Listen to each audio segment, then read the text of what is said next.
everyone. Welcome to our Tn5 video series.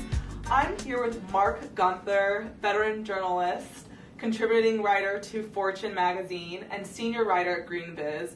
And he has come today to join us in our Hill & Knowlton studios. Thank you for joining us, Marc. My pleasure. Thanks, Lauren. We're so excited to have you.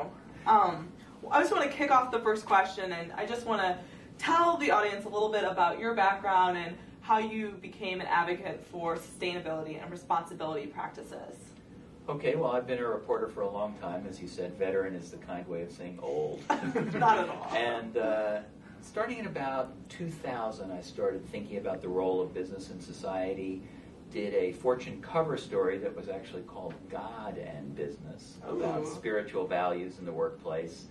And it led me to a belief that companies that live by the best values and do the right thing are, for the most part, going to be the most successful companies in the long run. And that led me to dig into issues of environmental responsibility, social issues, human rights, etc. And the reason for the argument is really simple. I think it's that people want to work for a company they can believe in, and the companies that are doing something important are going to attract the best people.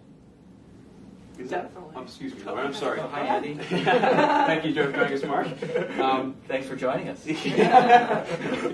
Well, based on that, it's interesting because that was part of my next question: is what makes an interesting and compelling sustainability story? And I think you hit the nail on the head. At least initially, it seems like employees need to be on board with that. What are some of the interesting sustainability stories or compelling sustainability stories that are out there right now?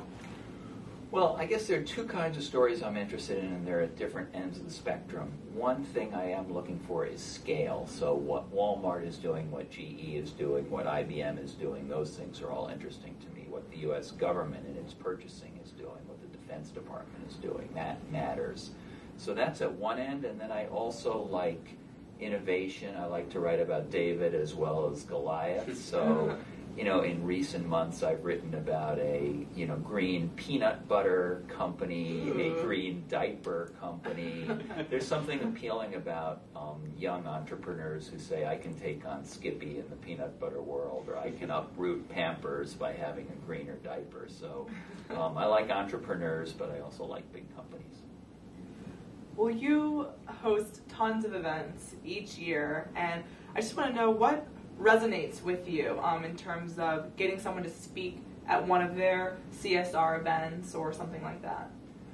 I do like doing events. What makes a good event is diversity of people and diversity of points of view. So when I started the Brainstorm Conference with Fortune back in 2008, I think what has made it work is we had we invited Greenpeace and Exxon. Greenpeace came, Exxon didn't. But we did have people all across the spectrum, from big companies to activist groups to business-friendly environmental groups like Environmental Defense and Conservation International. So different points of view, different ages of people, not a bunch of old white guys like me on the stage. That's what makes a good event. And hopefully some fresh faces as well, because you don't want to see the same people again and again. I agree. I think that makes for an interesting discussion when not everyone in a room has the same point of view. Absolutely. And I have to put in a plug for my favorite event of the year, which is the Net Impact Conference. That's an organization of business students and young professionals who want to use the tools of business to make the world a better place. It's a very idealistic, fun, energetic young group. I'm biased because I'm on the board of Net Impact, but we have a conference once a year, and it's by far my favorite event because you get 2,000 or 3,000 people, ages basically 20 to 35, who are determined to go out and have an impact on the world, and the energy level is great. Awesome. We'll have to check that out. Definitely worth it. A good venue for corporations, and we do get a lot of big ones coming because it's a recruiting opportunity for them. Most of the people there are MBAs looking to start their careers and make a difference. Wonderful. Wow. I'd be wondering what this actually leads to my next question perfectly, but I'm wondering what everyone in that room would say about where our next energy source is going to be, if it's going to change. I mean, I think the big 800-pound gorilla in the room is, well, geez, oil and is a lot, and coal is causing huge emission issues, health issues.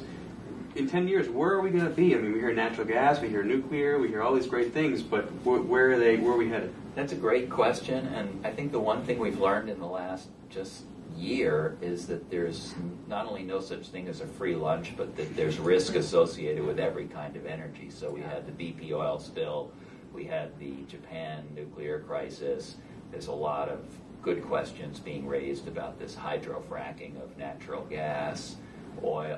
Solar and wind are unfortunately quite a bit more expensive than fossil fuels. We had the Massey problem with the mine disaster and coal.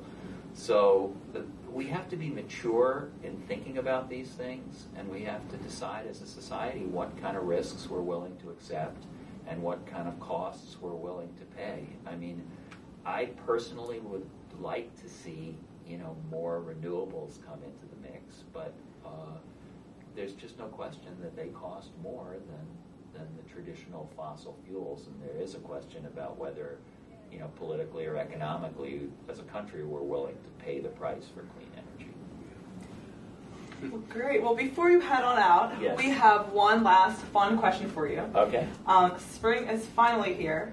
And what is one thing that you recommend that we as Washingtonians get out and do this season? Oh, that is so easy. I'm a season ticket holder of the Washington Nationals. Today is March 24th. Opening day is 1 week from today, March 31st. Yay. So come out to National Stadium and root for our team. They definitely will need the help this year. Oh, they will.